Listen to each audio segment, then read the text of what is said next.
Hey honey, I'm currently visiting my mom in her house. Things are not looking so good.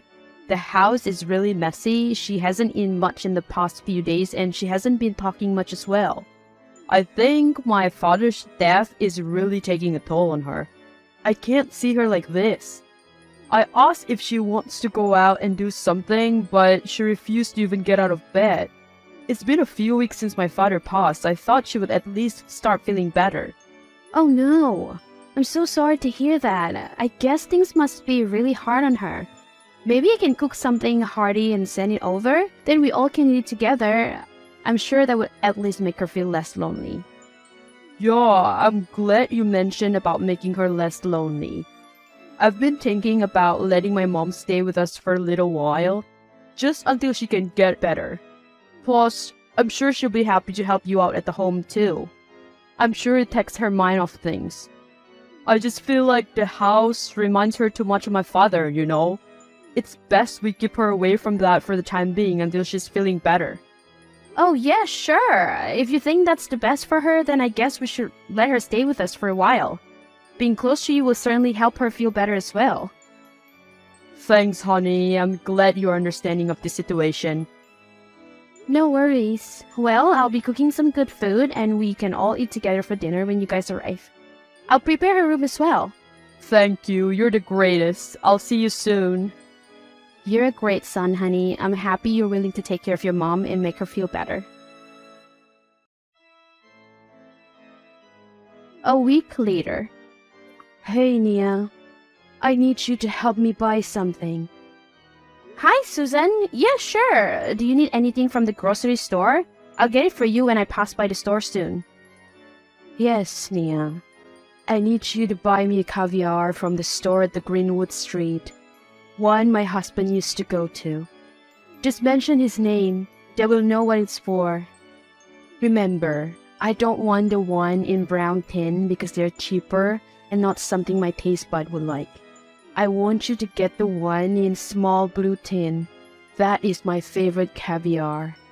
I want you to get 3 of them alongside with some fresh baked bread. Remember, just the blue tin as it's the only one that would suit my taste bud. Anything else you bought, it will go into the trash. I'm sorry to ask, but may I know how much this caviar would normally cost? They sound extremely pricey. They are around $250 for one tin. 3 of them, please. $250? I'm sorry, Susan, but I'm afraid I can't afford to spend that much money on caviar. Me and Will are saving money up for the baby, and we're planning to renovate the baby's room before he's born too. What are you saying? Are you saying that you won't buy me the caviar then? Do you have any idea how much I've been wanting them? Are you joking with me? Is this how you treat your mother-in-law?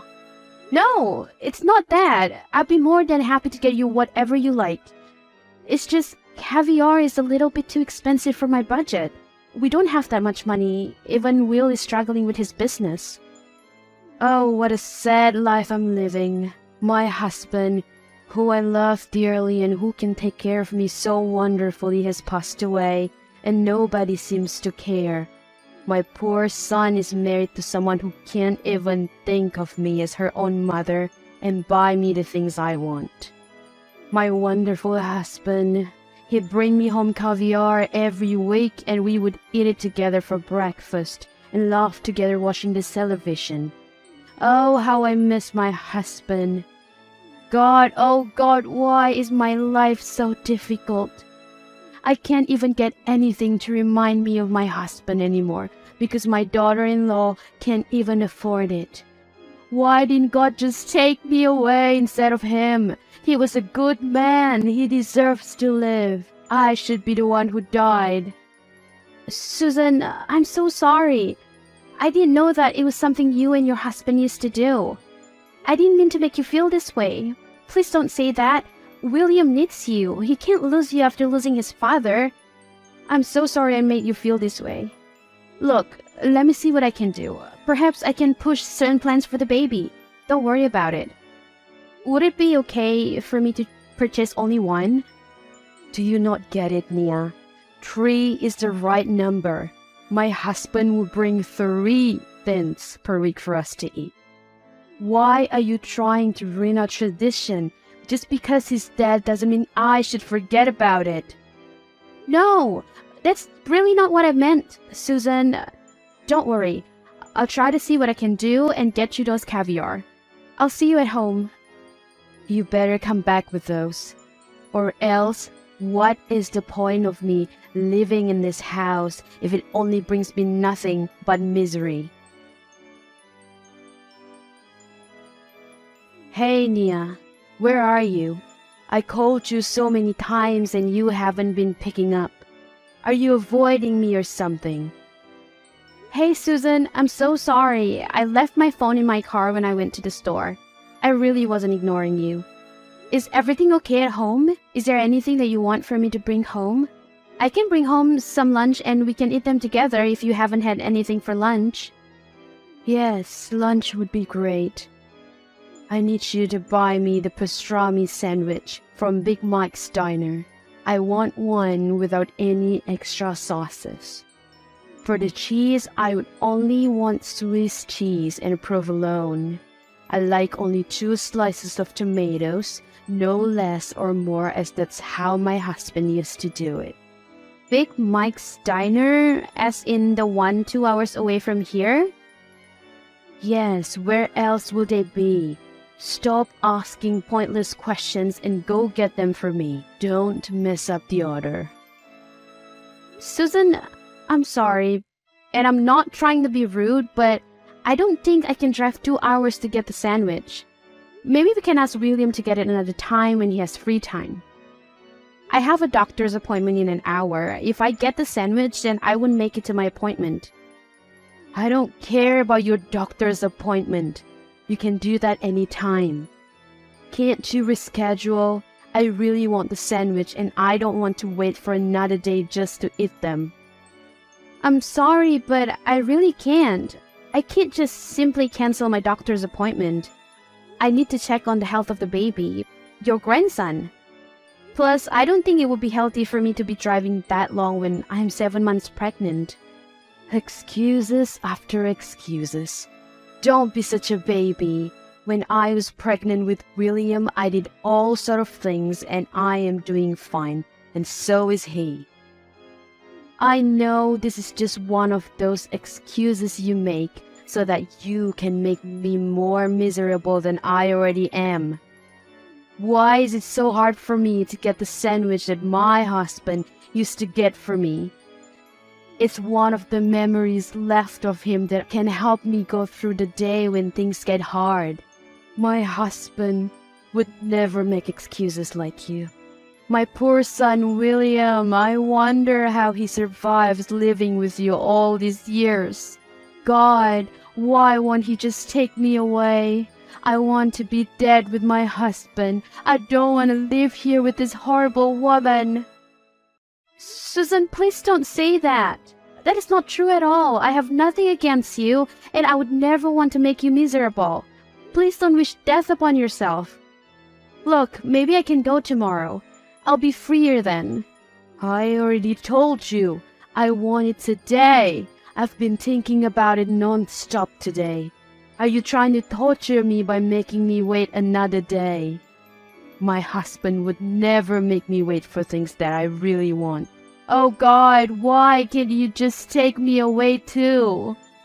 Fine, Susan. I'll cancel my doctor's appointment and I'll drive to the restaurant to get you the sandwich. Please stop wishing death upon yourself. William would be heartbroken to hear that. Be quick.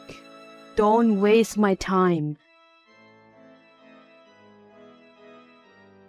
Hey, Susan. Were you home all day yesterday? Yes. What is it now? Are you accusing me of stealing things in your house? What? No, that's not what I'm trying to say. I just want to ask you regarding the baby's room.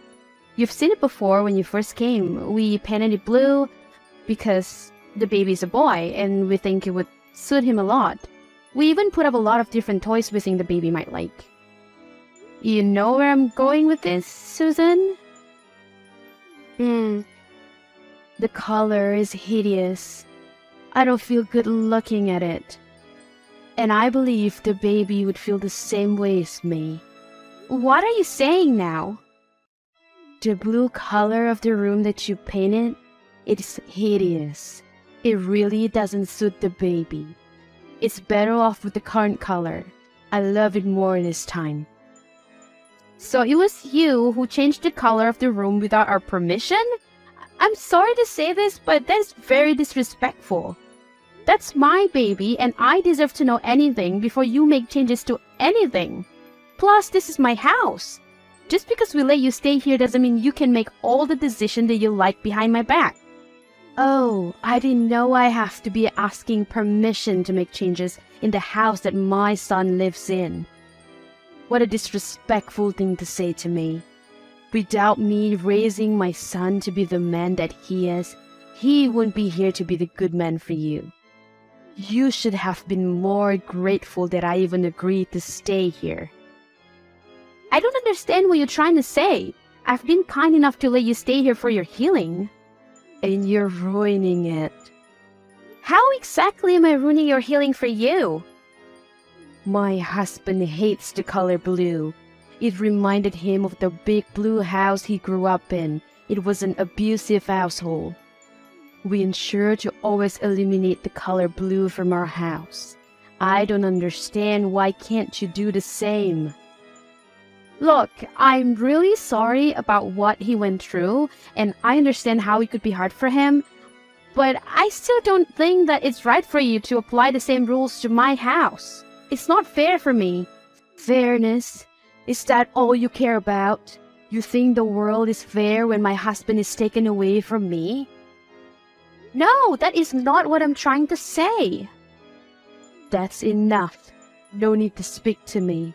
This conversation is making things harder for me, and I don't want to deal with it. I need to speak to you about your mom. I've heard it from her. Did you really disrespect her and told her that she has to ask for permission for everything that she's going to do? That's not very nice of you. You know what she's going through. Of course I know what she's going through, but it isn't fair that I am being turned into a victim of her situation. Do you even know what's actually going on? She has been trying to take over the house and things that I've been doing. You're being too much. You know she's my mom. Please don't speak of her that way. All I'm asking you is to be more considerate of her situation. She's going through a lot. Can't you just hold back for a few weeks more until she's better? Fine. I'm doing this for you and out of respect. It's going to be James Clark Jr. Sorry? What are you referring to, Susan? The child. What? Are you talking about my baby? My son? Who else would I be talking about? The name of that child would be James Clark Jr. Wait, what are you trying to say? Sorry, Susan, but that's not what I'm naming the baby. Me and Will already discussed this in the past. We will be naming the baby Harold after my father, who did a lot for me growing up. I disagreed. He should be named after my husband. Your second child can have your father's name if you want to, but the first one should honor my husband. This is our grandchild after all. This is my father's first grandchildren as well. If you like, we can put your husband's name as the baby's middle name. That's all I can offer to you. I can agree with your request. Middle name? Is that all my husband worth to you? All he ever wanted when he was alive was to have grandchildren, but you took too long to get pregnant. Now that he's gone, I want to at least have the child be named after him. Is that so hard? At least your father is still alive. Isn't that enough for you? You know I have issues that made it hard for me to get pregnant. It's not like we did it on purpose. Will my father be appreciated only when he passed away?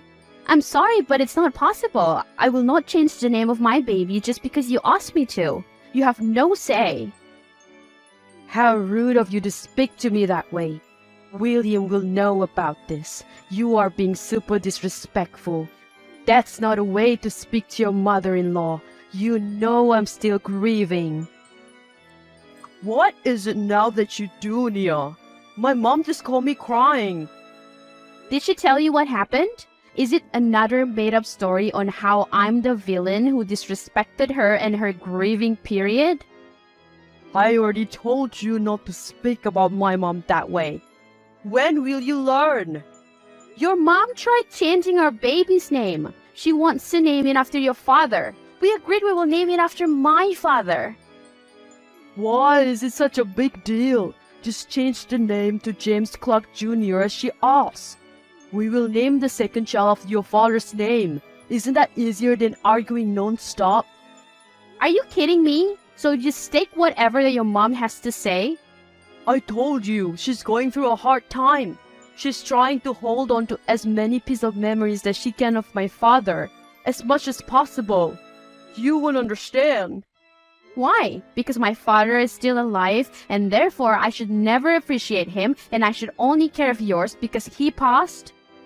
Let's be real. You never really cared about your father anyway when he was alive. Are you expecting me to do the same? How dare you say that to me? You're being overdramatic. How could you disrespect your mother-in-law just because you want things to go your way? Of course I want things to go my way. This is my child. I'm done talking to you. Unless you calm down and come to your senses, then don't speak to me. Gladly. I will be in the labor room with you. Since that is my first grandchild, I love to be the first to hold it as well. I'm telling you this now so you won't come up with excuses later on about you planning, just like when I asked you to change the name. Sorry, Susan, but I can't let you in the labor room with me.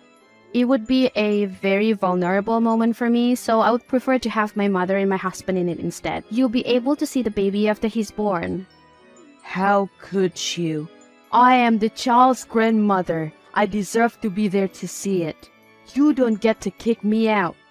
Sorry, Susan, but I really won't be able to let you in. I'm not comfortable having you in it.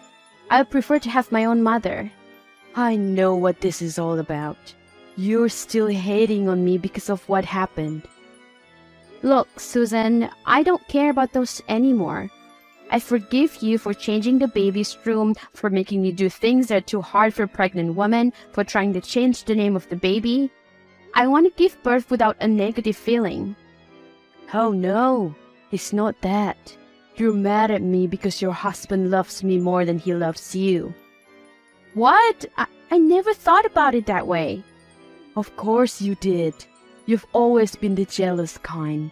You are always so visibly upset that he would always choose me over you. He loves me more than anything. He's your son. It doesn't matter how much he loves you. His life will always be with me. What are you trying to say? No, he's always going to be mine. You stole him from me and now you're stealing my grandson from me. I would never let you. You're out of your mind. I hope he divorces you. You're a selfish bitch. What the fuck is wrong with you? You made my mom cry again. What did I even do wrong? Your mother is obsessed with you and our baby. What the heck does that even mean? You're losing your mind, Nia.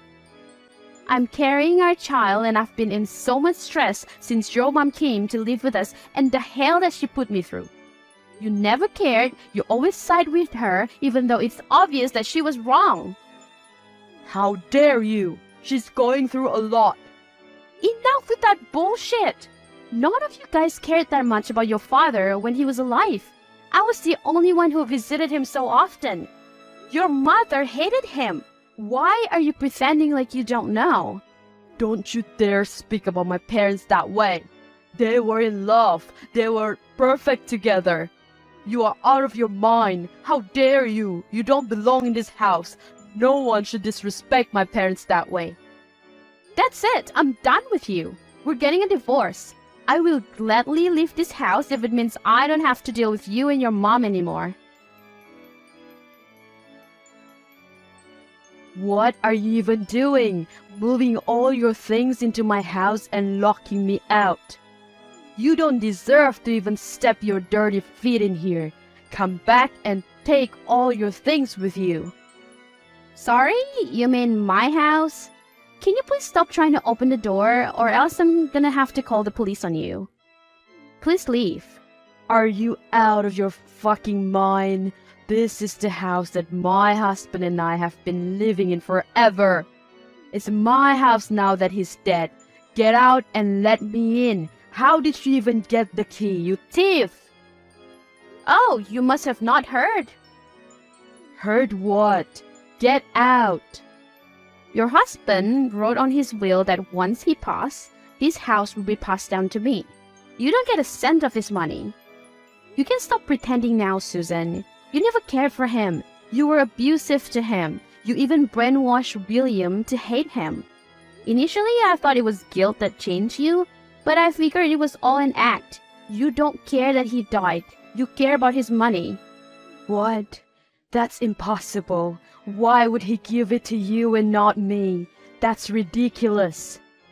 Is it though? I took care of him like he was my own father. I cared for him more than you and William do. That poor guy, he died knowing that you are all going to be chasing his money. If you have any issues with the will, please contact his lawyer. They will explain everything to you. But for now, please leave me alone and leave my property, or else I'll call the police on you. Wait. No, Nia, listen. It wasn't an act. I do care for him. I care for you too. You're the best daughter-in-law. I'm sorry for everything. I knew you would say this. Enough and leave my property. The police are on their way. Honey, I'm really sorry. How did I ever miss this? You are just like your mother. Even your apology, it disgusts me. It's all about money, isn't it? No, you know how much I love you. My mother, she got into me, but I know better now. I know better now too. I know not to trust someone like you and your mother. Leave. A few weeks after that, the divorce between Nia and William are finalized. Nia was able to get full custody of her baby, and she was also able to live comfortably thanks to the inheritance that her father-in-law passed down to her. On the other hand, Susan was still in disbelief that her husband didn't pass down anything to her on his will. She even tried breaking in the house a few times, but caught by the police. As for William, he has been struggling a lot after the divorce as he realized how true the things that Nia has always said about his mother. But yet, he is still stuck with her as she has nowhere to live. Both grew to hate each other and blame each other for the misfortune.